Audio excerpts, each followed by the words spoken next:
అధికారం కోల్పోయిన తర్వాత కొంత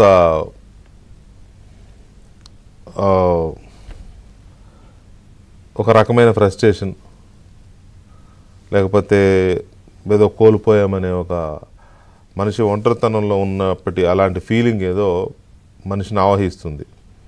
ఎంత పరిణతి చెందిన రాజకీయ నాయకుడికైనా కొద్ది రోజులు అది ఉంటుంది. కొంత దాంతోపాటు ఆ మెచ్యూర్డ్ పొలిటీషియన్ అయితే కొంతకాలం సైలెంట్గా కూడా ఉంటారు. ఏదో ప్రభుత్వం మారింది, మనం దిగిపోయాం, వాళ్ళు వచ్చారు, ఒక టైము, ఒక 6 నెలలు సంవత్సరం వాళ్ళకి టైం, తర్వాత మళ్ళీ మనం స్ట్రైక్ అవుదాంలే, ఇలాంటివి ఏవో చేస్తారు. కానీ వచ్చిన రోజు నుంచే జగన్మోహన్ రెడ్డి గారిలో ఒక రకమైన హడావుడి గడబిడ మొదలైంది.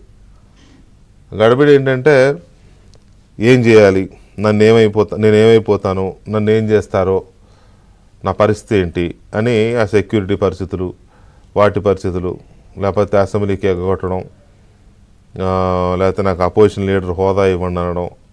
ఎందుకంటే మిగతా అందరు ఎమ్మెల్యేలతో ఈక్వల్గా నేను ఎమ్మెల్యేగా ఉంటేలా, నాకు క్యాబినెట్ ర్యాంక్ ఏదో కావాలని ఇలాంటి కోరడం, ఇదంతా నడుస్తోంది.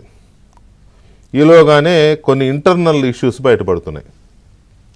ఆయన ఆ మధ్య ఏమన్నారు, 2019 ఎన్నికలప్పుడు ఏమన్నారు, నాకు ఫుల్ సీట్ ఇచ్చేసేయండి, కేంద్రం మెడలు ఉంచి ప్రత్యేక హోదా తెస్తానన్నారు.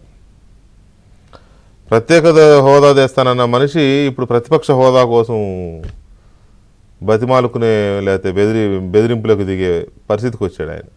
సరే, రాజకీయాల్లో ఇది ఒక వైకుంఠపాళి, రాజకీయం అనేది ఒక వైకుంఠపాళి కాబట్టి సహజం, ఎగుడు దిగుడు ఉంటాయి, లేకపోతే ఎదగడాలు, పడిపోవడాలు, ఇవన్నీ రకరకాలుగా ఉంటాయి. దాన్ని మనం ఏమీ అవమానకరంగా మాట్లాడాల్సిన అవసరం లేదు. కానీ ఆయన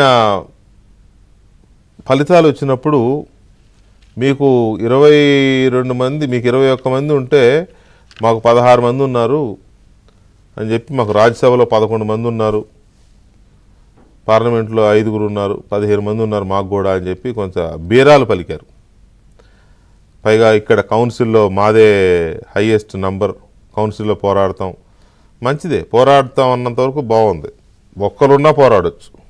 పవన్ కళ్యాణ్ గారు 2019 నుంచి 2024 వరకు ఒక్క ఎమ్మెల్యే కూడా లేకపోయినా పోరాడలా, ఒక్క అతను గెలిస్తే అతను కూడా మీరు ఎత్తుపోయారు కదా, ఆయన పోరాడాడు కదా, పోరాడాలి, ఒక నంబరే ఉండవసరం లేదు దానికి. సో అది ఒక ఆస్పెక్ట్.